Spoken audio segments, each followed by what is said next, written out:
2 days in Belfast. Thank you. Question 1. To ask the Minister. Question.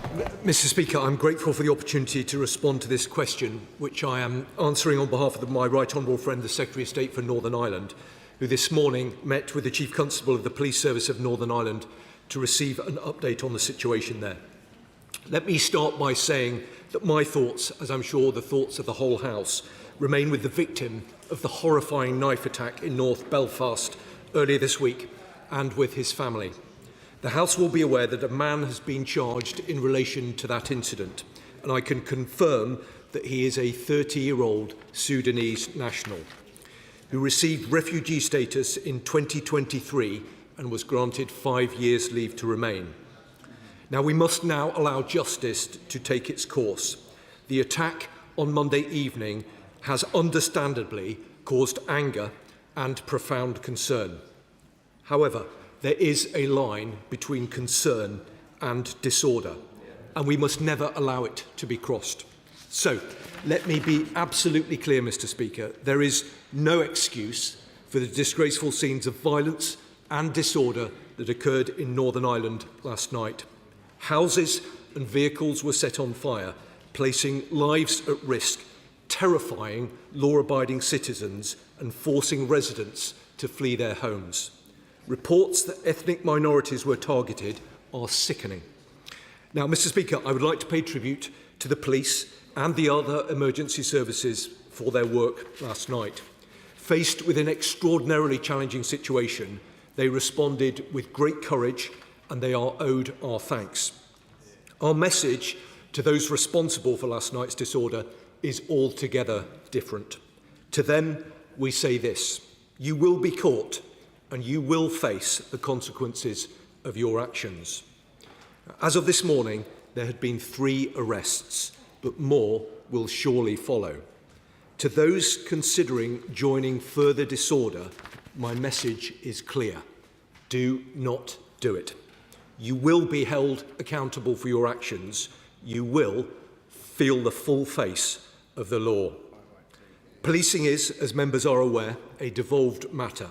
But the Home Office is, of course, monitoring the situation very closely, and we are working with operational partners to understand and act on any implications for public order across the United Kingdom. Finally, Mr. Speaker, I recognise that tensions are running high. At times like this, there is even more onus on us all as the custodians of our democracy to respond with unity, to choose our words and actions with care, and to uphold the first duty of the state, maintaining order on the streets and keeping the public safe. Because the shameful scenes that we saw last night are not who we are, and they never will be. Claire Hammer. Thank you, Mr. Speaker. It has been a shocking 2 days in Northern Ireland. The horrific knife attack in North Belfast has left a man fighting for his life and an entire community distressed by what they've seen. Justice must, of course, take its course and deliver for that victim whose family have asked for calm. But last night brought further outrage. Children in my constituency and others lifted out of their beds as their homes burned. Masked men roamed the streets, going door to door, menacing and setting fire to cars and buses and homes, terrorising people on the basis of the colour of their skin or the sound of their voice. People from Sudan, people from India, people from Ukraine and people from Belfast. And today, businesses are shuttered. Medical appointments are cancelled. Schools are being closed for fear of getting young people home. So many people are frightened to walk the streets and frightened to be in their own homes tonight.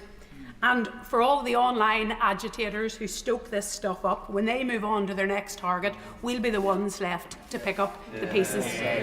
People are, of course, entitled to their views on immigration, and of course government policy isn't perfect, but this hasn't been a debate or a conversation. There haven't been proposals, there haven't been honesty about the trade-offs, there has been mob justice and some of the same old proposals for a hardened border on the island of Ireland. Political leaders have a duty duty to lead, not to lean into people's worst fears and anxieties. That video of the awful crime in North Belfast was unusual in its brutality, but the cycle of deflection and disorder has not been unusual. We have seen this movie too many times before. In Belfast, we know all about blaming an entire community for the actions of others. We know all about scapegoating, we know all about tit-for-tat violence, and we know all about street justice. Violence creates division, it's affecting our economy, and it's undermining the vast majority of people in Northern Ireland who want to work together to build a better future. What support will the government provide to those who have been harmed by this awful violence? Can they ensure swift justice for all of the perpetrators of the last few days? And what will they do to bring to heel the online platforms who drive this madness? Minister.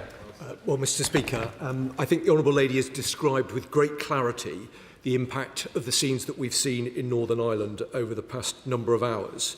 And let me be absolutely clear, the scenes of disorder we witnessed in parts of Northern Ireland last night are not only damaging communities, but they are quite literally putting lives at risk. Like her, I utterly condemn the attacks on property and vehicles and the other related violence that we've seen. There is no justification at all for this type of thuggery, and there is no place for it in Northern Ireland or anywhere else for that matter. Now, I know that she will agree that it is now vital that the Police Service of Northern Ireland are given the time, the space and the full support that they need to continue with their investigation. The rule of law must and will prevail, and justice must and will be served.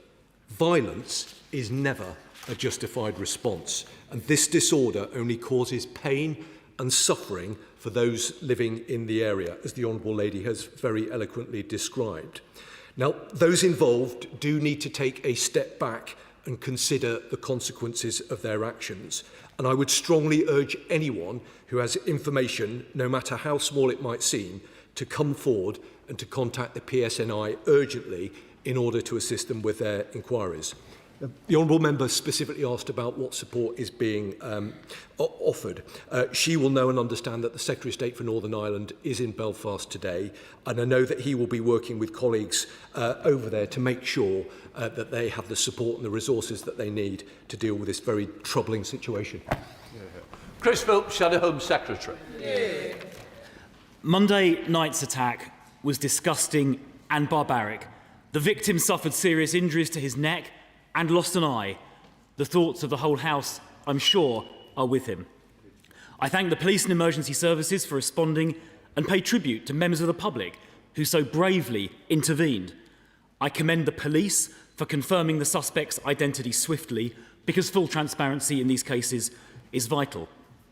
Can the Minister confirm PSNI will have all the resources needed to deal with these issues? We've all seen the footage of the appalling attack featuring a Sudanese illegal immigrant. But let me be clear, violence of any kind in protest is never justified. Innocent people should never be targeted, and nobody should ever set fire to houses or cars.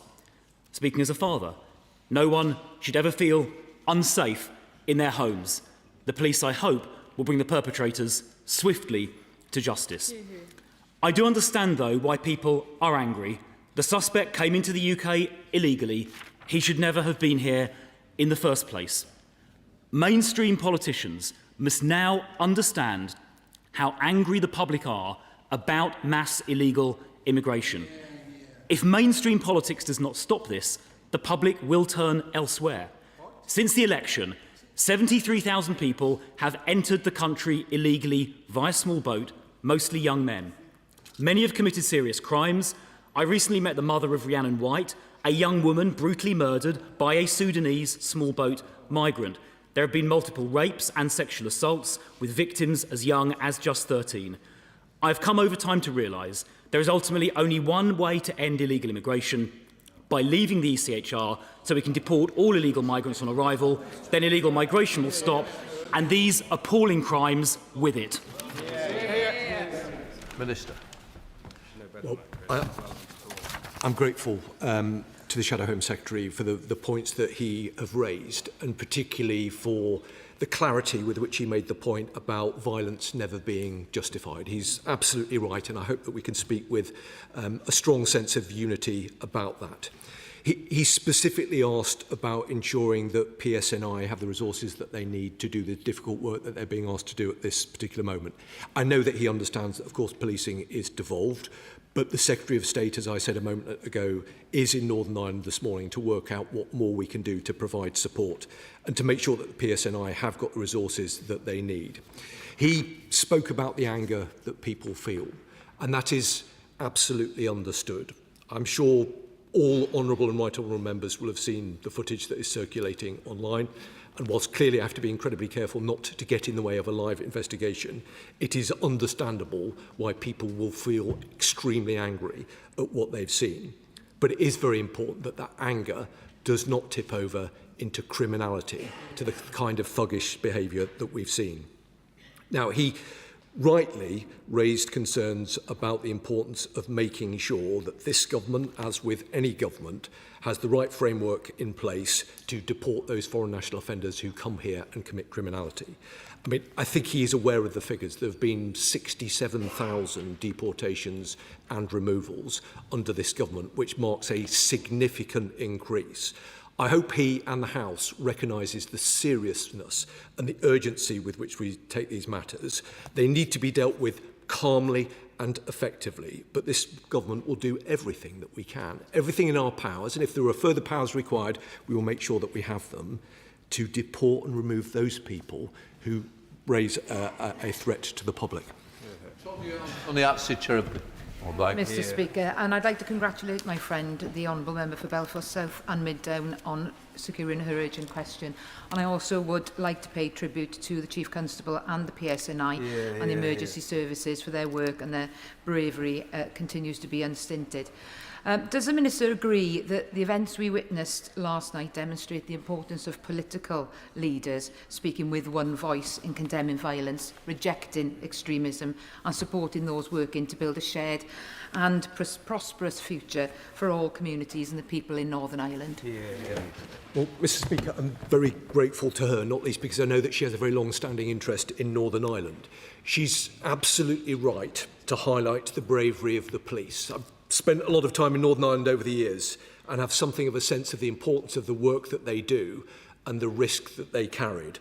And looking at the scenes that unfolded last night, it is impossible not to conclude that the police did an incredibly good job under very difficult circumstances, and I absolutely pay tribute to them and their service and, of course, their families who will have been at home sick to death with worry at the kind of risk and threat that their loved ones were having to deal with. She's right to raise the importance of responsibility. As political leaders, as members of this House and further afield, we should all understand that words have consequences. And at moments like this, whilst I understand the temptation for some to score cheap political points, I think what the public expect is all of us to rise above that and think about how we can stand together and address these problems that we undoubtedly face. Paul Cullen, Liberal Democrat spokesperson. Mr Speaker, my thoughts, as the thoughts of the whole House, are with Stephen Ogilvie, who suffered truly horrific injuries on Monday night, and with the residents of Belfast forced to flee by rioters who do not speak for any legitimate community grievance. The knife attack was repugnant, but so too were the scenes that followed. This is the second consecutive summer of racially motivated disorder in Northern Ireland, which the PSNI has faced while understaffed and underfunded. Now, the Minister rightly says the PSNI should be given time and space, but will he confirm what additional financial support the government will provide the PSNI, because they need it? Whilst the alleged attacker had leave to remain, concerns about irregular migration across the Northern Ireland border are being exploited by right-wing extremists to foment hatred and division. Given the importance of accurate information, can the Minister also confirm whether the government will begin collecting data on such crossings, as officials were unable to provide it when I recently raised the issue as a member of the Northern Ireland Affairs Committee? Well, I'm grateful to him for the sensible way in which he's brought his points forward. He's right to raise points with regard to the resourcing of PSNI. The government absolutely recognises the financial pressures that PSNI faces. As he will understand, policing is largely a devolved matter in Northern Ireland, but in recognition of the security situation in Northern Ireland, the government is providing PSNI with 37.8 million in additional security funding for each financial year until 28-29. And as I've said, the Secretary of State for Northern Ireland is there with the Chief Constable, John Boucher, this morning. And I'm certain that they will be having conversations about whether there is more that we can do to provide support. He also, I think, made some entirely reasonable points, including around transparency. And I agree with the points that he's making. It's important always that there is transparency in this case and in all cases, but I know that he will understand that I'm very limited in terms of what more I can say because of the ongoing live police investigation. And I'm joking. Thank you very much, Mr. Speaker. And I thank my friend from South Belfast Mid-Down for her question and to the Minister for his answers. And of course I think about the victim of the grotesque knife attack early this week. Now, Mr. Speaker, Northern Ireland is a wonderful place with wonderful people, and the scenes on the streets of Belfast that we saw were utterly disgraceful and do not reflect the Northern Ireland that I know, that I love, and that many of my family live in. I'm particularly concerned about the young people who've had to bear witness to the violence and disorder, as generations of young people in Northern Ireland have too. So can I ask the Minister what support will be given to the Northern Ireland Executive to ensure that the young people of Northern Ireland are protected, supported and shielded from the disgraceful impacts of the criminality we saw in Belfast last night? Well, Mr. Speaker, I'm grateful to him. I think he makes an important wider point, which is those of us in this House who don't represent constituencies in Northern Ireland, many of us will have a long-standing affection and knowledge of the place. And I first went there in 1998 and have been a regular visitor ever since. I think it is an extraordinary part of the United Kingdom. It is a place that has been on something of a journey over the years. And when I was in Northern Ireland just recently, I was incredibly impressed with that journey and the progress that has been made in recent times. And I think we have a shared endeavour across government and across this House to ensure that that journey continues in a positive direction. Key to that is the point that he made about young people in Northern Ireland, and we have an absolute shared responsibility to them to make sure that they can enjoy the brightest possible future. And I know that that will be an absolute priority for the Secretary of State and for other colleagues right across government. Chair of the Home Affairs Committee, Dame Karen Bradley. Thank you very much, Mr. Speaker. And can I join others in paying tribute to the Police Service of Northern Ireland, who have once again acted without fear or favour and walked bravely into some of the most dangerous situations. But following on from the previous question about young people, I was struck by just how many young people were involved in the disorder yesterday, incited both by what they've seen on social media, but also by those gangmasters who have groomed those young people into committing violence day in, day out across Northern Ireland. So can I ask the Minister if the Home Office would look into a review of the treatment of young people in Northern Ireland and the way that so many of them have been groomed? In effect, it's modern slavery. Well, Mr. Speaker, I'm very grateful to the Right Honourable Lady, who I think makes a really important point. And yes, I absolutely give her that commitment that working with colleagues in the Northern Ireland office, we will do that. Like her, I was struck with the presence of young people taking part in this criminality in Northern Ireland. We've seen that before in the bad old days of the Troubles, and we must never go back to that. I think there are some specific points that we're looking at around the extent to which any of this criminality and disorder has been directed by paramilitary groups in Northern Ireland, but not yet in a position to say more about that. She may well be aware that the UK government provides 50% of funding for a programme that's specifically designed to tackle paramilitary activity and organised crime. Currently, that's £8 million of investment that goes into that. But I absolutely accept and agree with her key point that we've got to make sure that young people in Northern Ireland are diverted from paths of criminality, and that is a matter that I will take up with colleagues in the Home Office and also with the Secretary of State. Joe White. Thank you, Mr. Speaker. Can I thank the Honourable Member for her question? We have people in this House and beyond, including currently from Moscow, whipping up hate and disorder in our country. And what happened last night in Northern Ireland is a sickening example of that. Children nearly died. Mr. Speaker, all of us in this House agree that we must secure our borders. Would the Minister agree with my proposal that the sight of people arriving here by boat or crossing from the island can be ended by processing asylum claims at the nearest point of safety, thousands of miles away, thus bringing an end to the trade of people smuggling. Mr. Speaker, well, in terms of the Honourable Lady's first point, she's right in the sense that there will, very concerningly, always be malign actors seeking to whip up community tensions through the use of mis- and disinformation, and we are acutely alive to that, and we will work with partners and law enforcement to make sure that we are on top of all of that. In terms of her second point, I'm joined on the front bench by my ministerial colleague from the Home Office, and I know that he will have listened carefully to what she has had to say, but I'm sure she understands the determination that exists within the department and right across government to tackle the small boat crossings. That is something that we are working at pace to address.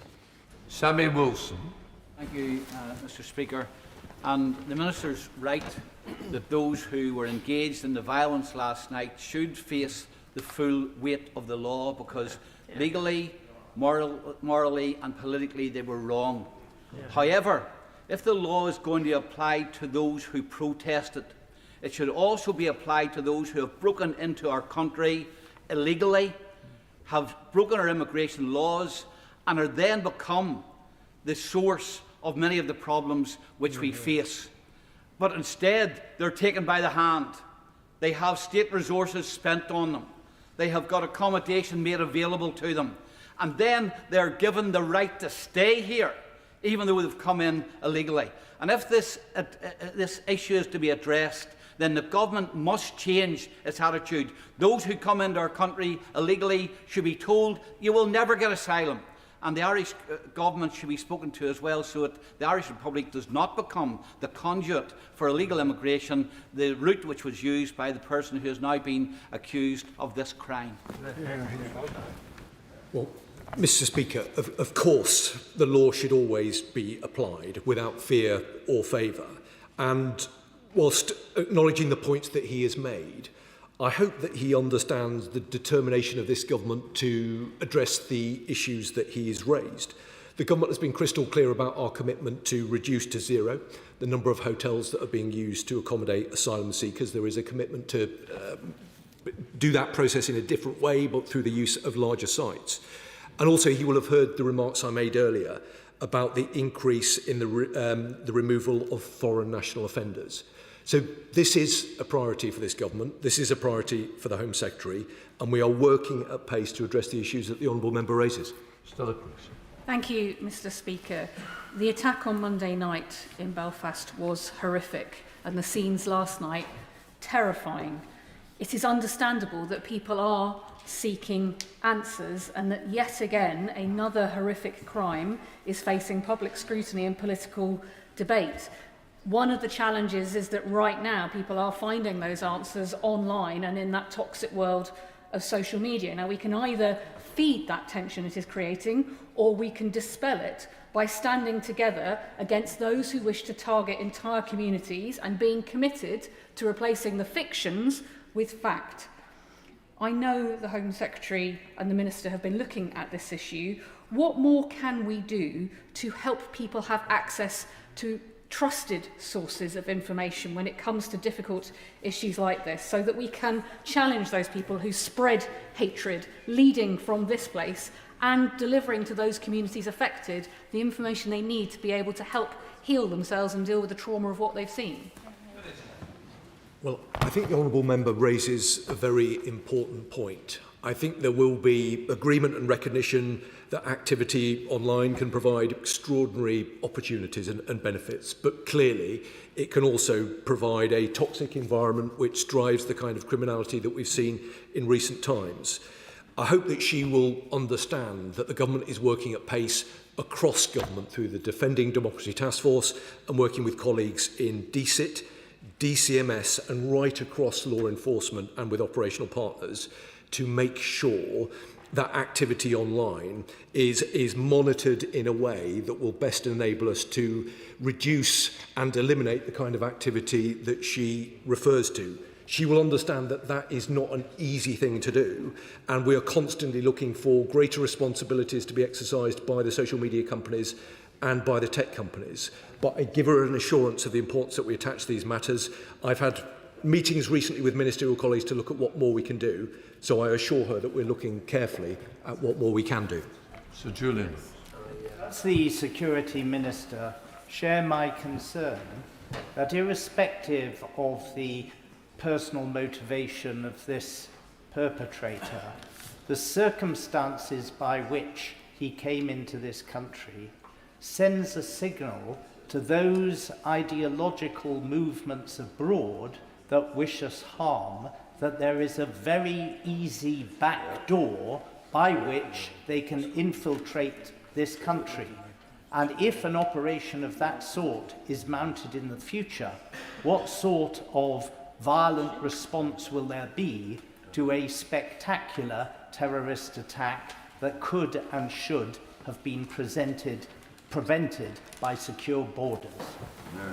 Well, the Right Honourable Gentleman, as he always does, has raised a very thoughtful series of questions, and whilst I know that he will understand, I'm not going to get into the detail of the potential motivations of the alleged offender in these particular circumstances. I think the general challenge that he raises is the right one. It's the job of this government, of any government, to ensure that the United Kingdom is the hardest possible target for our adversaries and for those who would do us harm. Now, from his previous service on the ISC, he knows a lot about the nature and the range of threats that as a country we face. I hope that he also knows that this government, like the last government, does everything it possibly can to make sure that where there are particular points of vulnerability, we are bearing down on those and that we have the right capabilities, the right resources in place to ensure that we keep the public safe. There is no more important duty of any government than being able to do that. And that is what myself as the Security Minister, working with my colleagues across government, spend each hour of every day making sure that we do. Mr. Speaker, the crime committed was horrific and the violence in response has been appalling. And many of my constituents are deeply concerned at seeing what looks like a racially motivated attacks on families. They are feeling more scared in my community. So can I seek reassurances from the Minister that we will continue to stand together to reject extremism and violence and support those who work together to continue to maintain a safe, tolerant and united community both in Northern Ireland and across the United Kingdom? Well, Mr. Speaker, I absolutely can provide those assurances. The Honourable Lady is absolutely right to make the points that she does it in the way that she does. It's at moments like this where we are collectively tested, and the test is whether we are prepared to stand together against the kind of horrific violence that we've seen, both in terms of the initial attack and the response to it, and whether we are prepared to stand together and reject extremism. That isn't about seeking to in any way minimise the horror of the scenes that we've seen.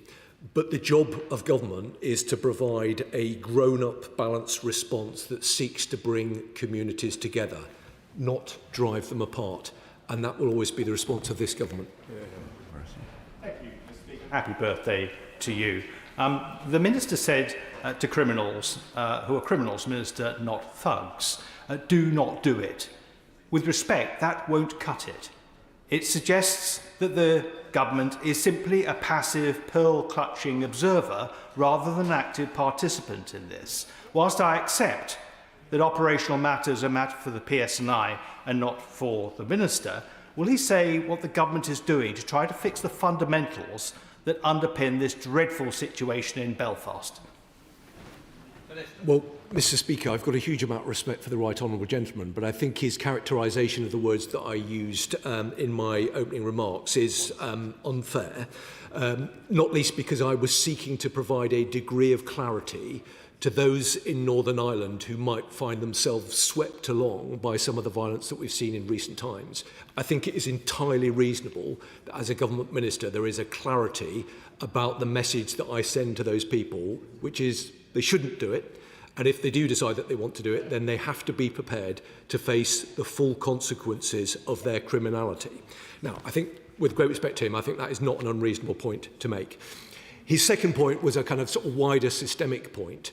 I know that he will understand that the Secretary of State for Northern Ireland is an extraordinarily seasoned political operator who dedicates his service in this House to serving the people of Northern Ireland as the Secretary of State. And I know that honourable members right across the House will understand how seriously he takes these matters.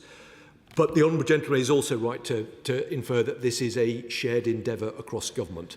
And that's why we will make sure that we will look carefully at what's happened in Northern Ireland and ensure that our collective response is proportionate. Lawrence Turner. Thank you very much, Mr Speaker, and I commend the Honourable Member for South Belfast and Mid Down for her words in this place. My constituents in Birmingham Northfield will have been horrified by last night's scenes in Belfast, just as they will have been by the attacks on police in Southampton. Both followed horrifying individual incidents which were subsequently exploited for extremist political ends, including online, as she said. The only difference between shouting something through a megaphone and posting it on social media is the latter might reach millions. So what consequences will be faced by those who do meet the threshold for encouraging acts of criminality, including online? Well, I'm grateful to him, and I think he's also right to raise concerns about the disturbances and the disorder that we saw in Southampton recently. The scenes both in Southampton and Belfast, and of course we've seen them in other parts of the United Kingdom, are utterly abhorrent. It is extremely kind of ridiculous for those people who participate in that kind of criminality to sometimes describe themselves as being patriots. They're not patriots. They don't believe in our country. They want to undermine our country. The real patriots are those people in the police force dealing with this disorder, dealing with this criminality. And to come to his second point, I can absolutely give him an assurance that those who do decide that they want to engage in this violent criminal disorder will face the full weight of the law. Gavin Robinson. I'm extremely grateful to you and to the Minister for his condemnation and to the member for Belfast South and Mid Down for securing another opportunity to raise these important issues. The condemnation has been strong and the condemnation has been appropriate from the Minister. He is also right to highlight that you cannot protect British values whilst tarnishing them and trampling upon them and destroying the rule of law and intimidating members of our community and putting them out of their homes and destroying their lives. That's not British, and that's not what we need in our country. But as Security Minister, he has a number of responsibilities, and I would urge him to have a look at the swift processes that were deployed 3 years ago on asylum applications. I understand that an individual in question was most likely not even interviewed as part of that asylum process, given the constrained timescales within it. That individuals just give a name and a date of birth, and there's no database upon which to confirm that the name and the date of birth that they gave is true. And without making any comment on the individual in question on Monday, that is a huge loophole in the security of our nation. There is a need to engage with the Government of the Republic of Ireland and ensure that we have uniformity and uniformity of protection of our borders. And I would ask him to commit to do so. Thank you, Mr Speaker. Very grateful to the right honourable gentleman, and I thought he made excellent points at the beginning of his remarks with regard to the activities we've seen and them not being British. I completely agree with his analysis of the situation, and I hope that he acknowledges my very long-standing interest and affection for his part of the United Kingdom, and lots of right honourable and honourable members feel a huge sense of determination to support him and his colleagues in the important work that they are doing. He raised a number of other points, and I know that he will understand that I'm joined by my ministerial colleague who is listening very carefully to the points that he has made. Of course, when a situation such as the one we've seen in recent days occurs, the department will want to look very carefully at the circumstances of that particular case. In general terms, some of the metrics relating to some of the points that he has made are absolutely heading in the right direction, not least in terms of initial decisions on asylum being up by 71%, and the government's absolute determination to make sure that we're processing claims much more quickly and much more effectively than was the case previously. But I think the Right Honourable Gentleman makes a whole series of points. We will consider them further, and of course, should he wish to discuss them, I'd be very happy to do so. Thank you, Mr. Speaker. Can I echo the remarks and the statement from the Minister and also my friend, the member for Belfast South and Mid Down, who spoke with spoke so well and with such clarity. This was a horrific attack, and I'd like to join others in extending my sympathies with the victim.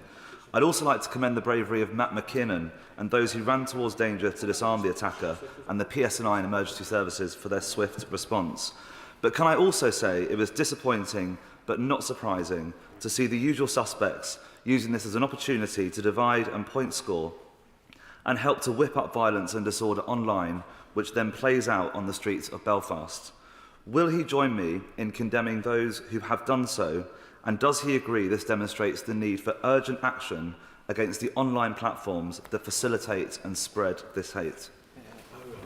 Well, I'm very grateful to him, not least because I know that he also has a very long-standing affection for Northern Ireland, and I completely join with him in praising the bravery of all of those involved a couple of nights ago in terms of the actions that we saw. I think he's also right to raise very significant concerns, and it links to the point that I made earlier on about words having consequences. Whilst there will be, as he describes them, the usual suspects coming forward to try and derive some kind of political advantage from circumstances such as this, I genuinely believe that the majority of the public expect us to act in a sensible, consensual way to address the problems about which people are rightly angry, but to do that in a way that brings people together, not drive them apart. Mr. Speaker, in my 25 years as a Member of Parliament, I never thought I would ever see a situation where masked men would go door to door seeking to drive families from ethnic minorities out of their home. Now, what happened on Monday was truly barbaric, but there is nothing in the world that would ever justify that type of behaviour. Now, I and others in this House have been warning about the rise of the far right and those pernicious people who would influence this type of behaviour on our streets. Will he now acknowledge that we have a new emerging problem with elements of the far right? Will he acknowledge that? And will he therefore then commit to ensure that we tackle it effectively? Minister. Thank you, Mr. Speaker. Well, I agree with the Honourable Member. The scenes that he described were utterly abhorrent and were not the scenes that any right-minded person would ever want to see anywhere, in Belfast or the United Kingdom or anywhere.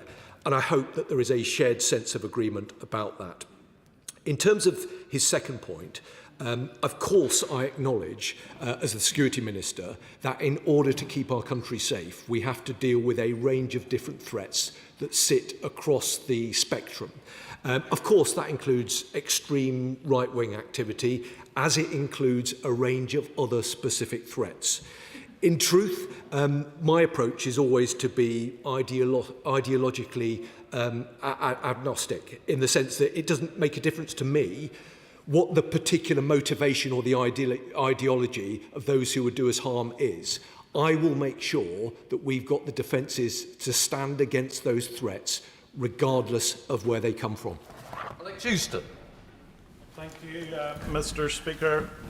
First of all, I want to take the opportunity to condemn the appalling assault on the gentleman on Monday night and to praise the members of the public, the PSNI and emergency services for stepping in and trying to help that individual. I would also like to put on the record that I condemn the violence that took place last night. There is no place for violence in our society, no matter what the issue. It is just wrong. However, Minister, I do have some issues. We've raised issues about police resources for the PSNI. It's not a matter that the PSNI might need resources, they urgently need help and support. We are over 1,000 police officers down in Northern Ireland, and I would urge you to send support as quickly as possible. We also have, Minister, the problem of an open border, and I know the member for South Belfast has mentioned that. That is a back door for illegal immigration into Northern Ireland. Would the Minister be able to provide us with figures how many people are using that back door and what plans the government are going to do to close that. And finally, many decent law-abiding people have genuine concerns about illegal immigration, and they feel that this government and politicians are letting them down. What can the Minister do and government do to try and assure those people that their genuine concerns are being taken seriously and are going to be resolved? Thank you. I'm grateful to him for his condemnation of the violence and the words that he said in praise of those who've acted with great courage. I understand the points that he makes about PSNI resources. These are matters that I've twice previously discussed with the Chief Constable in Northern Ireland, and I'm quite certain that my Right Honourable friend, the Secretary of State for Northern Ireland, will be having further conversations with the Chief Constable today and on an ongoing basis. I do recognise the concerns that he's raised, and I know that the Secretary of State and colleagues across government will want to reflect on them further in light of recent events. I thought he also made an important point about the common travel area. The common travel area, as he will know, is without border controls, and this has been the case for many years. So currently this is not data that can be collected. However, we do have immigration enforcement teams who conduct intelligence-led raids, and we have a new data sharing agreement between the UK government, local authorities and PSNI to protect the CTA from abuse. But we'll look very carefully at the points that he has raised, and I know that there will be further colleagues with ministerial colleagues about them. Of course, rioting is utterly wrong, and the scenes we saw in Belfast yesterday deserve our total condemnation. But law-abiding people across the country are rightly furious at the failure of the government to stop dangerous and violent men entering our country illegally. One reason is the pull factor of our asylum and welfare system. The other factor is the open border that we have with the Republic. And I stood on that border last week, Mr. Speaker, and of course nobody wants to see physical infrastructure erected there. But what conversations is the Minister having with the Irish government to get them to do more to stop illegal migrants travelling north into the UK? Well, I am grateful for the condemnation of the violent behaviour that we saw. I think it's right that we all do that, of course, and don't allow any ambiguity in terms of the words that we use in that regard. He'll understand that I don't share the particular critique that he's offered of the government in recent times, not least because the number of foreign national offenders who've been deported is up by 36%. So that's more than 10,000 that have been deported since this government came to office. He raised specific concerns about the common travel area. I can say that we work closely with the Irish government to protect the integrity and the security of the common travel area, whilst at the same time preserving the rights of British and Irish citizens. But where there is a requirement for us to do more, then of course we'll have to look at that. In January, I wrote to the Home Secretary because a whistleblower suggested that Border Force lacked sufficient personnel to cover night sailings from Belfast and Larne to my constituency of Fleece and Galloway, where Cairnryan is the main port. We've heard today that much more focus is on what is clearly the unlocked back door to the United Kingdom between the Republic of Ireland and Northern Ireland. What can the government do to address this and turn to prevent the North Channel between Scotland and Northern Ireland becoming a conduit for illegals and for other contraband? Well, I'm grateful to him because I think he makes an important point. I met with officials this morning specifically to discuss the points that he has raised. Of course, we will use all of the tools that we have at our disposal to address the points that he raises, including intelligence-led operations. But we look very closely at these things, and where there is a requirement for us to do more, then we will do so. Speaker, I'd like to thank the Honourable Lady from South Belfast for the question, and also for the Security Minister for the way in which he's responded, so characteristically serious and thoughtful. It strikes me that there are three lines of investigation here. One, of course, into the abhorrent act on Monday night, and we have a suspect.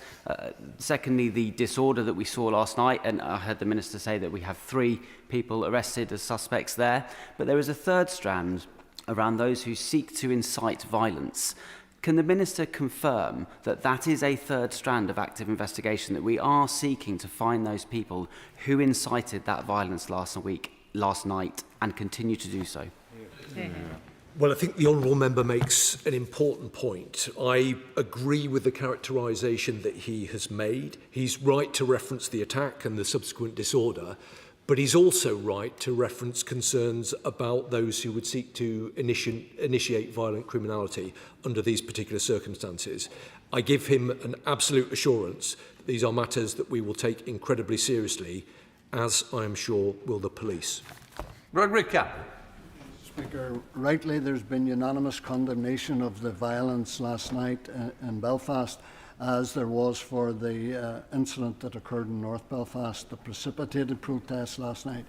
But would he agree with me that 2 years ago, following the Southport attacks, there was similar violence to last night appeared in Northern Ireland?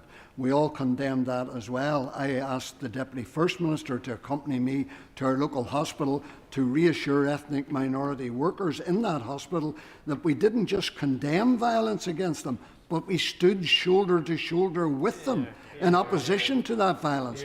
But we need more than just words and standing shoulder to shoulder. We hope there will never be a repeat of last night's violence. But if the government don't deal with the fundamental underlying problem of the previous night, we will have more nights like that one. Well, I'm grateful to him, not least because it provides me with the opportunity to make the point that I know that he will agree with, that Belfast is a truly great city. It is a place with incredible history and extraordinary character. And I believe it is a place of great potential and possibilities with a very, very bright future ahead of it. And that is why it is so tragic to see the kind of criminal disorder that all of us, I think, would have hoped had been consigned to the past. So I understand the passion with which the honourable gentleman speaks, but I hope that he will also understand the commitment that exists from this government to deal with what he describes as being the kind of fundamental underlying problems. He's right to raise those. Nobody is remotely blind to them, and we completely understand the anger. And that is why we are progressing from the Home Office and working with colleagues right across law enforcement and government to make sure that we are making progress with the areas that he references.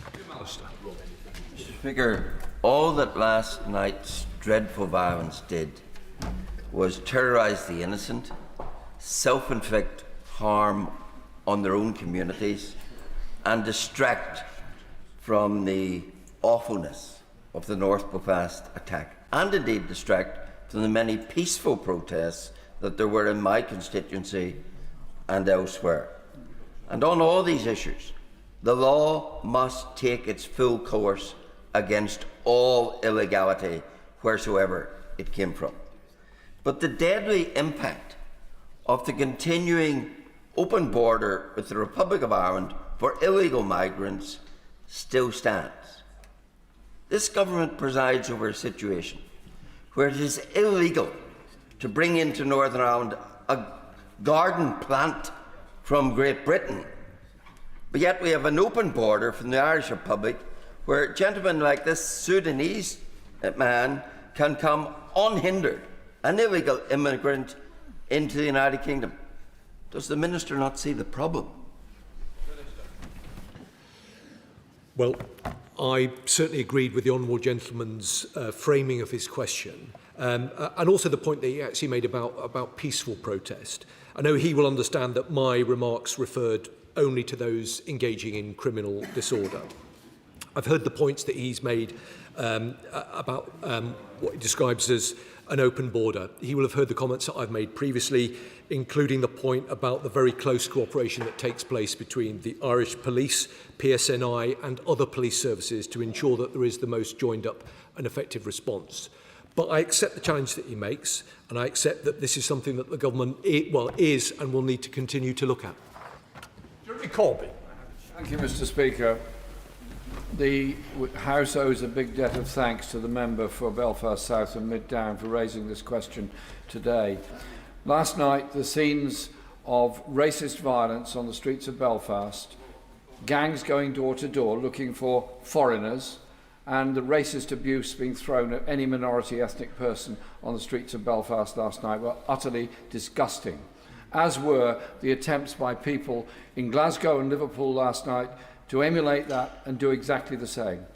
What message has he got for the far-right racists that are encouraged by parties represented in this House that they will not be allowed to assemble in the next few days and over the weekend to promote the same kind of racist language and violence against minorities within our society? None of this racist stuff builds a house, feeds a child, or educates anybody. Surely what we need to do is unite people together against racism in any form in our society. Well, I completely agree with the Right Honourable Gentleman. I think he made his point very powerfully. My message is very simple. To those who would consider any kind of racist activity or any further criminality or disorder, my message is very simple. Break the law and get ready to face the full consequences of the law. Thank you, Mr. Speaker. Can I first of all thank the Minister for his thoughtful answers? I think they're helpful for us who ask questions. I condemn totally the violence that took place in Belfast. Yesterday I stood in this place, in this House, and spoke on the right to peacefully protest and to have their government take account of their fears and their views. And as the MP for Strangford, not one stone was thrown by the hundreds and hundreds of people who stood by the cenotaph in Newtownards last night.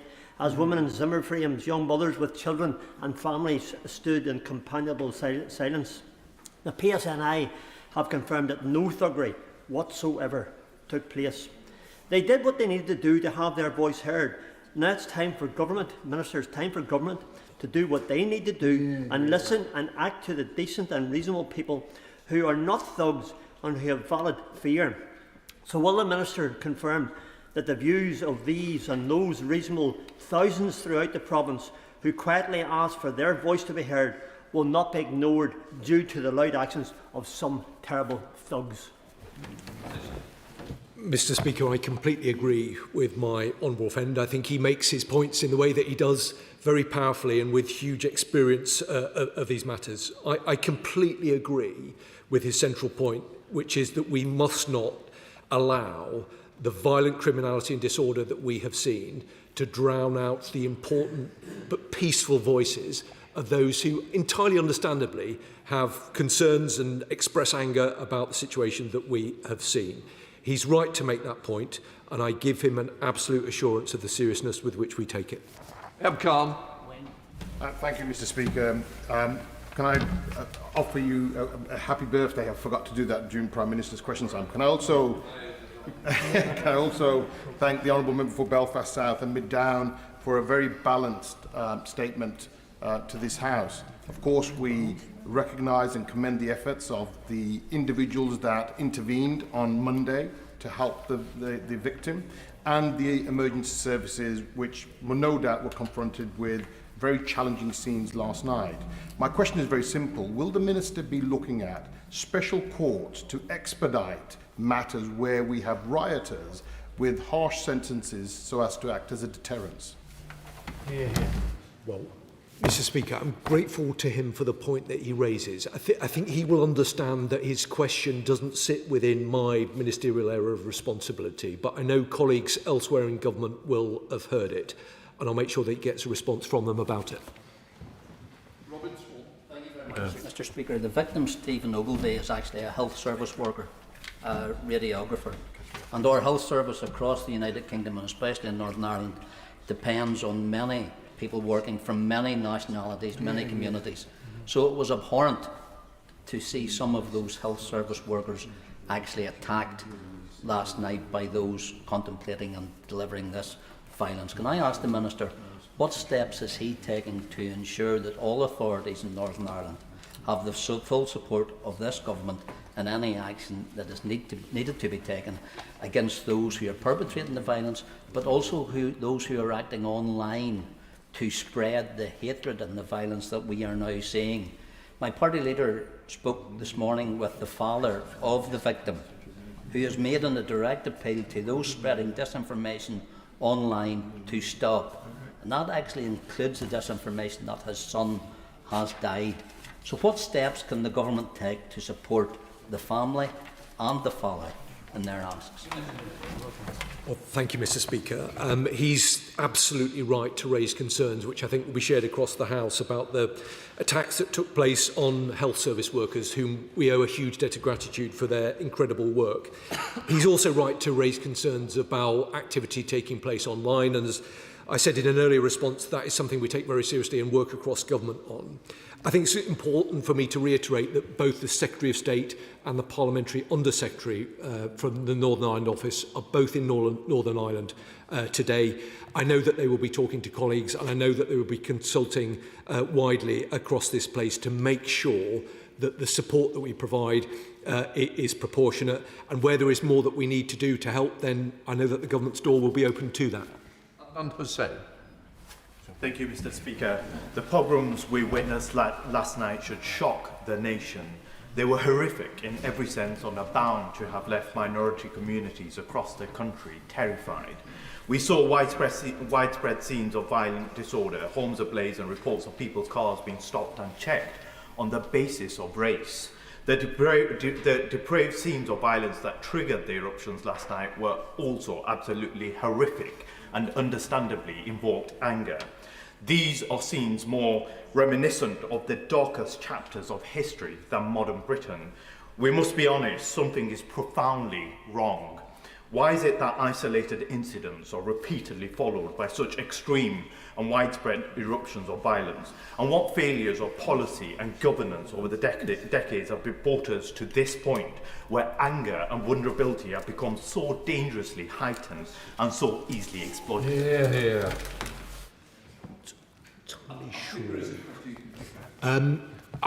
Listen very carefully to the points that the Honourable Gentleman made. There were a number of them. Let me reflect on them, and I'm very happy to discuss them with him further.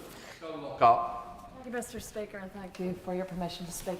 Having had violence in my constituency last night, I want to say clearly, violence is never the answer and is wrong, and those engaged in that should face the full force of the law. Despite what Sinn Féin tell us, there was always an alternative to violence. We do not want attacks on people, place, homes or businesses. We don't want families feeling unsafe, little children from different ethnic backgrounds feeling afraid or fearful even to go to school. But for the many who are angry and who are scared because of uncontrolled immigration, because of the most barbaric act and footage that has been displayed of the incident just 2 nights ago, people want to see politics and democracy fill the space. So there is significant concern in Northern Ireland about open borders. Will he release the numbers who have crossed into the UK via the Republic of Ireland border? And will the Minister commit, even at a start, to start replicating what ROI do in checking people coming from the United Kingdom, from Northern Ireland to the Republic of Ireland? People need to see this government take action. Thank you, Mr. Speaker. I'm grateful to her for her condemnation, and let me say to her that the government do absolutely understand the concerns and are working to address the underlying issues that underpin those concerns. I mean, I think it's important to make the point that on top of increased deportations and removals, we're also seeking to remove the pull factors that would bring people here in the first place. So illegal work arrests are up by 60%. Hotel use is down by 63% since its peak, and asylum claims down by 12%. Much done, much more to do, but absolutely we do understand the concerns. Speaker, and I joined the House in thanking the member for Belfast South and Mid-Down for this UQ and her remarks. And I also associate myself with the condemnation from across the House for the abhorrent attack on Monday evening and the scenes that we witnessed yesterday. Yeah. A pastor at the scene where multiple houses were on fire in North Belfast said people were being put out of houses because they're black. According to media reports, even a 2-month-old baby had to be evacuated by police to safety last night amidst mob violence and rioting in Belfast. That is the reality of what this violence represents. Not legitimate protest, but terrorising innocent families. This is where far-right rhetoric takes us, to pogroms that force police to escort children from their homes. We know from history where this road leads, to a path of destruction and division. So can the Minister tell this House what the government is doing to counter the spread of racism and to ensure that one individual's actions are not used to stigmatise entire communities? Well, Mr. Speaker, he's absolutely right to say that the scenes that we saw are appalling and unacceptable and are in no way legitimate protest. I hope that I was crystal clear in my opening remarks about what my message was to those who may be considering, or maybe those who've been involved in this kind of violent criminality and disorder. I was crystal clear about the fact that they shouldn't do that, and that anybody who considers doing it needs to be prepared to face the full weight of the law. I'm confident that the police are working at pace to address the scenes that we've seen in recent times. Arrests have already been made, and I have no doubt that we will see further arrests in the very near future. This kind of criminality and disorder is utterly unacceptable. Adam. Thank you, Mr. Speaker. We all condemn the actions on Monday night, and we also look with concern at the subsequent rioters. But my concern is those that leave the land possible for such actions to happen, those that politicise, those that weaponise. Mr. Speaker, when I was younger, in the 70s, if somebody was going to attack me for racial reasons, which did happen, you could spot them from a mile away. Now those that instigate racial hatred, wear smart suits, speak the King's English, occupy every radio wave and every television channel, instigating hate. I would like to ask the Minister that we seem to have a repeated measures of this. It's Southport, the Liverpool fans who were run over, the Huntingdon stabbing in the train. People are looking at crime through a lens of racialisation. But many people in this chamber have spoken today in unity as we commemorate 10 years of Joe Cox, speaking about what unites us rather than divides us. So can I ask the Minister to maybe consider a cross-member, cross-party task force to tackle this issue, which is going to affect every single member of our community? Well, Mr. Speaker, I'm very grateful to the honourable member. I think he makes some very important points, and I think he makes them in a very considered and constructive way. He's right to make the point that words have consequences, and where people stoke the fire, where people seek to incite violent criminality, they should take responsibility and they should be held responsible for their actions. I think that this has been a very constructive and reasonable debate that we've had in the House today. But I think it is particularly for those online to think carefully about the words that they use and the messages deploy. All of us who serve in public life have an absolute responsibility, I think, to do the right thing, to ensure that people act within the law, and to work to bring people together, not drive them apart. Right, that completes questions led from bench changeover.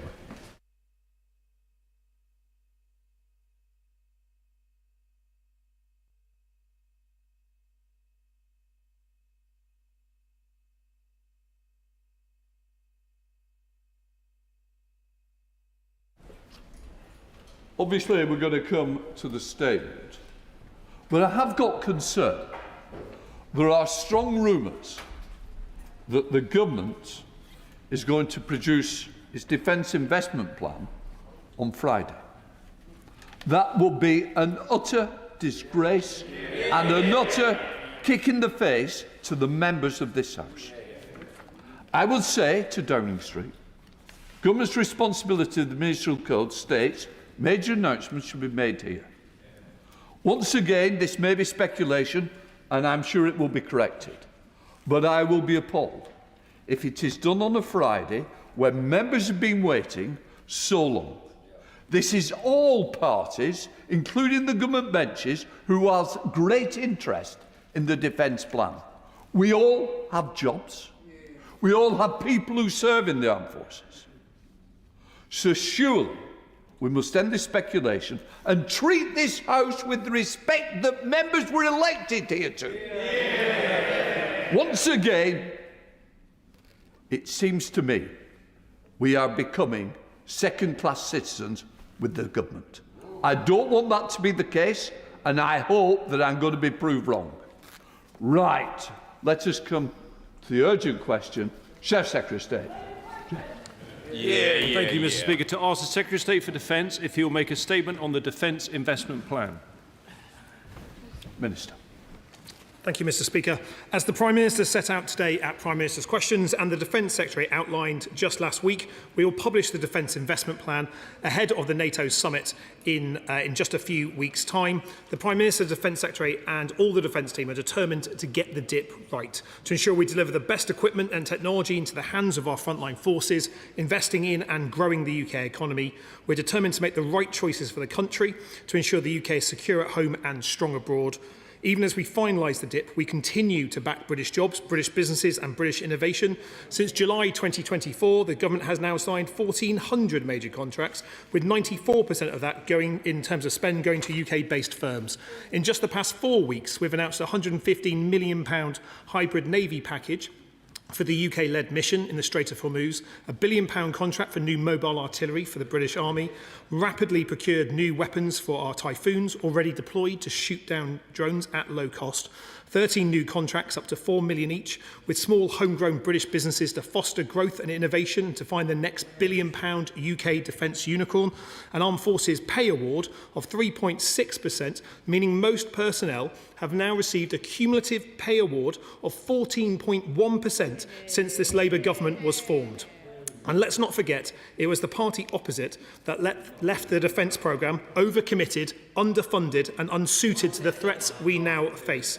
In their first year in government, they cut defence spending by £2 billion. In their first 5 years of government, cut by £12 billion. This Labour government is rearming and renewing our armed forces and ending the Tory hollowing out, spending over £11 billion more this year on defence than the last year of the Conservative government. Our Defence Investment Plan, delivering our Strategic Defence Review, will put that right.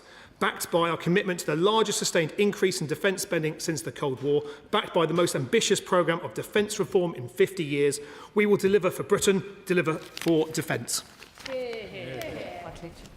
Thank you, Deputy Speaker, and I'm grateful to Mr. Speaker for granting this urgent question. Before I begin, may I pay tribute to the 3 Royal Navy personnel who tragically died in a helicopter crash last week, and we offer our heartfelt condolences to the families from this side of the House. Now, after months of delay, Madam Deputy Speaker, there has been very considerable speculation that the Defence Investment Plan will finally be delivered this week. Is that the case? Specifically, and to echo what Mr. Speaker just said, there has also been considerable speculation that the DIP may be published on Friday. Madam Deputy Speaker, as Mr. Speaker said, this House is not sitting on Friday. Let's be clear, with war on 2 fronts, this is not just another government publication, but given the context, a vital moment for our country and for this Parliament. So does the Minister understand that it would be totally unacceptable to all colleagues if the Defence Investment Plan was published on a day when the House is not sitting? Bigger sign you don't back your own plan. So can he explicitly confirm when he gets up that the Defence Investment Plan will be published when the House is sitting? Now, Madam Deputy Speaker, you need no reminding of the total shambles in this chamber last June when Labour published their Strategic Defence Review, giving advance sight of the market-sensitive document to the defence industry from 8 a.m. that morning, while I, as Shadow Defence Secretary, never got to see a copy before responding to it from this dispatch box. So can the Minister also give all colleagues on all sides an absolute assurance that whenever the DIP is published, before the actual document itself is shared with any other external stakeholders, first sight will be reserved for members of this House? Now, Madam Deputy Speaker, there's a reason the DIP has been delayed so long, and that's because Labour still haven't worked out how to pay for it. But former Labour Defence Secretary George Robertson and their former Labour Prime Minister Tony Blair both know the answer. They should cut welfare to fund defence. So if the Minister disagrees and believes the welfare budget should not be touched to fund defence, can he at least tell us if the Defence Investment Plan will set out a fully funded path to 3% of GDP on defence? And crucially, has the Treasury actually signed off the Defence Investment Plan yet? Finally, Madam Deputy Speaker, last week the Secretary of State said at Defence Orals that the Prime Minister was determined to publish the Defence Investment Plan by the NATO summit. which begs the following question. Which NATO summit and which Prime Minister? Can I join the honourable gentleman in passing on my personal condolences? As a Devon MP, the helicopter crash in Devon hit my military city that I represent very hard, as someone that comes from a Royal Navy family and knows many people who fly similar helicopters, and I welcome the cross-party support for the families and the victims. He asked when the DIP will be published. As the Prime Minister and the Defence Secretary has said, it will be published before the NATO summit in only a few weeks' time. The few weeks' time piece should have answered his final question, but I understand he wanted to get that for his social media clip, so perhaps instead of knowing the answer, he would already have it. He also would know that the SDR wasn't market sensitive, and so when he said that, that's not actually correct. But we will be very clear that we are investing more in defence. We're ending the hollowing out and underfunding that his government presided over. We're very clear it will be published before the NATO summit. And I know he can keep chuntering, but I'm trying to answer his questions. He had an opportunity to ask them. Let me have a go at trying to do them. As he's choosing not to do that, spending decisions are made by the Prime Minister. Spending decisions, he's still chuntering, it's not good. Spending decisions will be made by the Prime Minister and the Chancellor in the usual way as affecting any government department, including defence, and will publish the Defence Investment Plan before the NATO summit. Select Committee Chair Tamsin Dessy. Thank you very much, Madam Deputy Speaker. And I associate myself with the comments of the Minister and the Shadow Defence Secretary, and my heartfelt condolences and sympathies with the families of our brave service personnel who have sadly perished. Madam Deputy Speaker, the Strategic Defence Review set the ambition, but the Defence Investment Plan is supposed to say what will actually be published, what will actually be funded, when and with what trade-offs. So can the Minister confirm that when the Defence Investment Plan is finally announced, that it will be in this chamber to enable proper parliamentary scrutiny, and that it will contain all the details that honourable members, the British taxpayers and industry expect from an investment plan, rather than just a headline figure, some headline commitments and a few aspirations. Well, can I thank my honourable friend for the work that he does for defence and the work that he does on the Defence Select Committee. He knows that the commitment that the Defence Secretary made from this dispatch box to publish it before the NATO summit will be honoured. When it comes to the details of the plan, we've committed to go beyond the equipment programmes that we inherited previously. So the equipment plans that were published by the last government only dealt with equipment. And as he will know, 47 of the 49 major defence programmes we inherited were delayed and over budget at the point of the general election. He will also know that 30% or so of the equipment plan was unfunded, and many of them unsuitable for the threats that we are facing. And so that's why the Defence Investment Plan will go beyond just the equipment and deal with people, estates and infrastructure as well as deal with the reform. I'm absolutely certain that he will have heard the commitments given by the Prime Minister and the Defence Secretary, and I look forward to the debates in this House on the Defence Investment Plan when it's published. Liberal Democrat spokesperson Dr Alpington. Thank you, Madam Deputy Speaker, and can I associate myself and my colleagues with the condolences that have been paid to the crew who died in the tragic helicopter crash last week. The Defence Investment Plan is still not published. After 9 months, industry waits for certainty, our allies for clarity, and our armed forces for the investment they were promised. At a time of acute threat, defence cannot be switched on overnight. You cannot rebuild industrial capacity, train personnel, modernise equipment or restore deterrence through vague promises about working at pace. SMEs are clear, investment decisions are delayed, expansion is on hold, our contracts are being lost overseas. British firms stand ready to grow and hire, but this delay is freezing procurement, paralysing the supply chain and creating doubt about Britain's commitment to rearmament. Will the Secretary of State confirm whether he has assessed the economic damage caused to British businesses by the delayed Defence Investment Plan? And given the deadlock that appears to exist between the Treasury and the MOD, will he now seriously consider our proposal to issue £20 billion of defence bonds?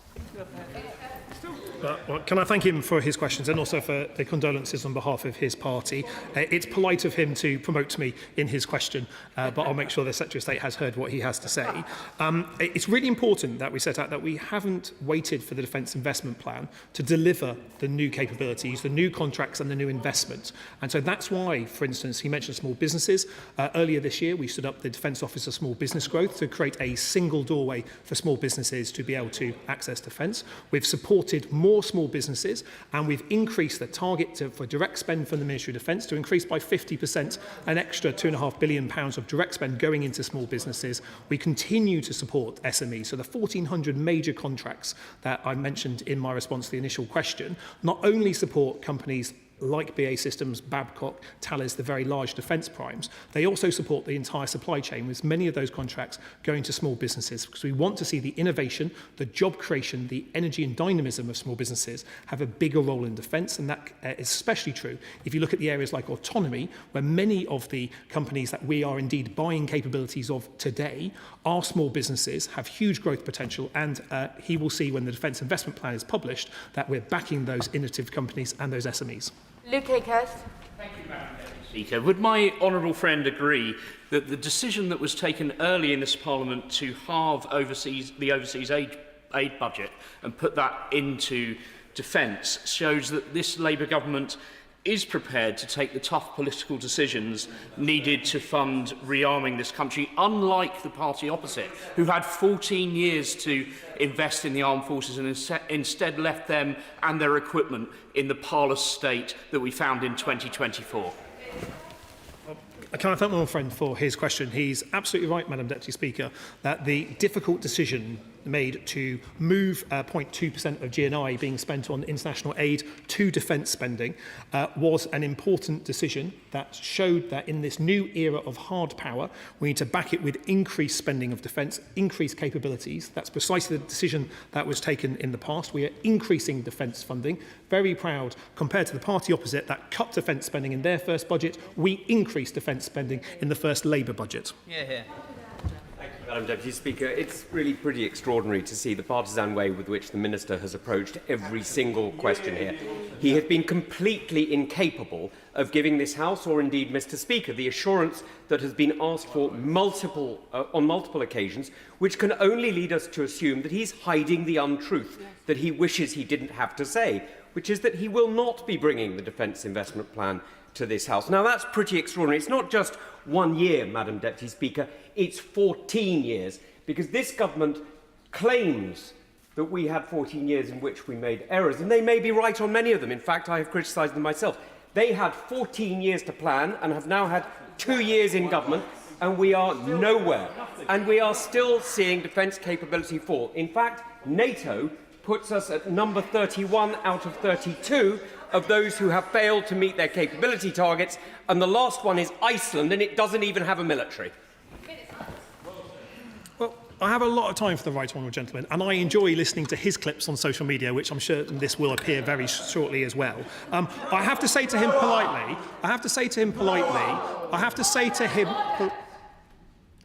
I don't need such loud chuntering from the front benches. Minister. I have to say to him politely that when we have military families living in housing with black mould in bedrooms, broken boilers and leaky roofs, the investment that we are making in defence housing is absolutely vital. So when he says that there may have been errors, there certainly were. But defence matters to me as someone that comes from a military family who represents a military constituency. We will be publishing the Defence Investment Plan shortly. What it will show is a Labour government increasing defence spending, ending the hollowing out and underfunding that his government, when he was a minister of, presided over. New capabilities for our armed forces, a stronger Britain in a more dangerous world. But I look forward to seeing the entire answer on his social media, not just his clip. Mr. Tugendhat, you have the luxury of coming in early on this urgent question. Other colleagues would like to be heard as well. Minister, have you finished? Michelle Scroggin. Thank you, Madam Deputy Speaker. I think everybody will know that for quite some time, myself, and I'll agree with what the Chair of the Defence Select Committee has said on the DIP, we've been calling for this to be delivered for quite some time. The urgency needed, not just for our businesses and our patches and the SMEs that need clarity on where they go, with where they invest, is absolutely vital. But what I would just kindly say to the opposition benches that are yelling from sedentary positions, you shouldn't be proud of what you delivered in 14 years. And would, sorry, apologies, Madam Deputy Speaker. And I would, thank you. And I would just gently say that what we inherited as a government was an absolute bin fire when it comes to defence. And they should be absolutely ashamed of the mess that we were left with. Would the Minister agree that it's absolutely right that the dip is presented accurately and for what we find ourselves in today, not 3 years ago when the world was a different place? Can I thank my honourable friend for her question and also the way that she presented it? She's absolutely right that we need to increase investment, and actually her constituency of Barrow is a really good example of that. The massive increase in employment and people working in the BAE Systems facilities there, building the latest generation of nuclear submarines. The commitment to up to 12 SSNAs being built in Barrow. The huge investment not just in our nuclear deterrent but also our hunter-killer fleet shows that when we get defence spending right, when we put the effort into skills and into communities, defence really is an engine for growth, and she will see that writ large when the Defence Investment Plan is published. Madam Deputy Speaker, we already know that the Defence Secretary is going to make an announcement in Swindon on Friday morning, and given that the Japanese Prime Minister is going to turn up on Saturday, I would suggest that some of that announcement would probably relate to the GCAP funding, given that he's under significant pressure in which to guarantee that the funding and the international contract will be signed immediately. But the issue here is that it won't be the Defence Investment Plan, which is desperately needed. Now, the Minister will know that I speak to defence companies all the time, and over the course of this week, I'm well aware that the government has cancelled tens of millions of pounds worth of contracts in the last few weeks. He talks about signing 1,400 contracts. I would like the Minister to explain how many of those contracts have either timed out or been cancelled since April the 1st. Well, can I thank him? He asked a number of questions there which are typically sensible from him. And I look forward to when he sits on the front bench as Shadow Defence Secretary, for the rumours are to be true. But what we say, when it comes to GCAP, we've made very clear our commitment to the Global Combat Air Programme. It's something that the Secretary of State discussed with his partners on the GCAP programme, the Italian and Japanese counterparts, when he was in Singapore only a couple of weekends ago at the Shangri-La conference. We are committed to the GCAP programme. We have signed the first international contract for that, and to deliver that, we'll continue to work with our GCAP partners. I don't have the answers precisely to the questions on top of my head, but I'll be sure to write to him with the answers. Paul Foster. Thank you very much, Madam Deputy Speaker. It's critical to point out that this debate just isn't about funding, it's about the programmes it funds. We must get these programmes right and fit for future needs. In my constituency of South Ribble, many thousands are employed at BAE Systems in Wharton and Samlesbury, who are working diligently not just on ensuring the Typhoon jet remains fit for the future, but also that the Collaborative Combat Aircraft, also known as the Autonomous Jets programme, which will not only secure thousands of jobs in the future, but also keep our country safe. Does the Minister agree we must ensure the Defence Investment Plan is right, not rushed? Can I thank him for his question? And I've seen for myself the skill and experience of the workers at Salisbury and at Wharton supporting our Typhoon operations, but also building parts for the F-35 programme.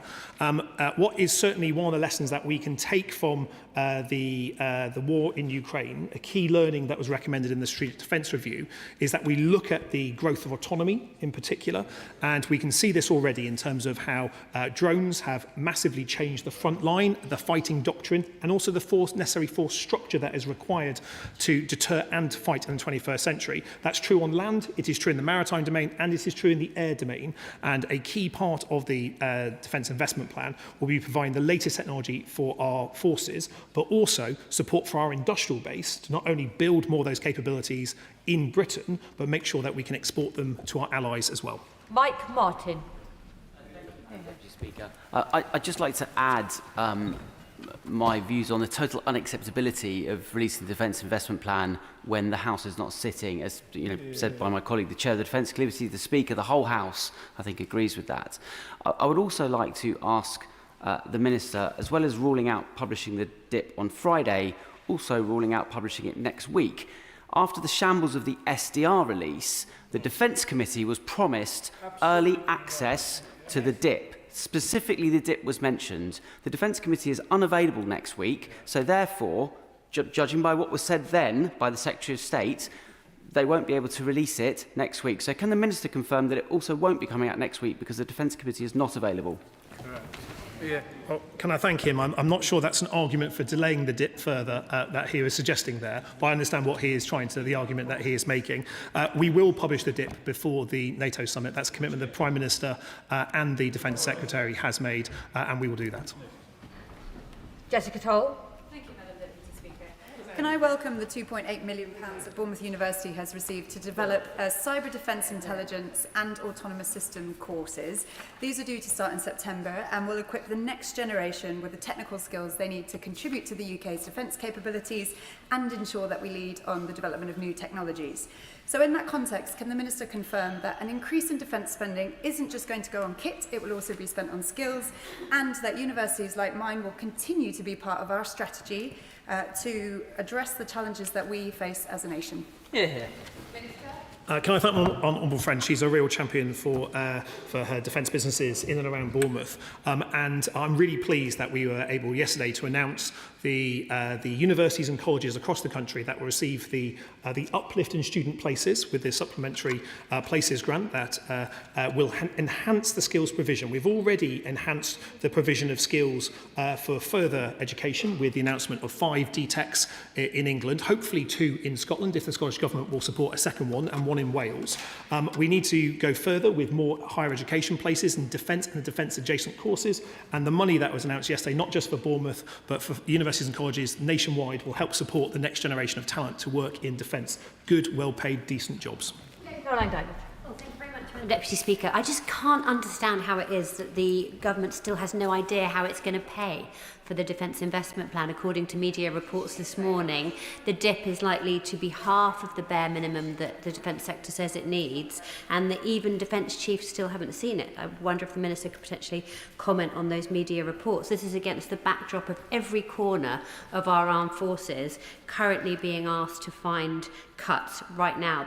The pips are squeaking in our armed forces, and our defence employers in my constituency are still in a state of limbo and uncertainty about the future. I've got enormous respect for the Minister, as he knows, but even he must see that this feels like chaos. I equally have enormous respect for her, which why I will so politely I disagree with her characterisation of this. I would also politely say, as someone who reads the media speculation on what is in the DIP and what discussions have taken place, not always to believe what is written down online. McLaren. Speaker, the Defence Investment Plan is to be welcomed, and I also appreciate that it covers more than just equipment to talk about our people and the built estate. He'll know because I've made representations before. I am concerned that since the closure of the local armed forces recruitment centres in towns like Oldham, we have seen recruitment of local young people fall through the floor. In fact, in Oldham, the MOD doesn't even bother to record the numbers because they are now in single digits. But the type of jobs that are being created, these skilled, well-paid, proud jobs, shouldn't be distant for young people growing up in Oldham.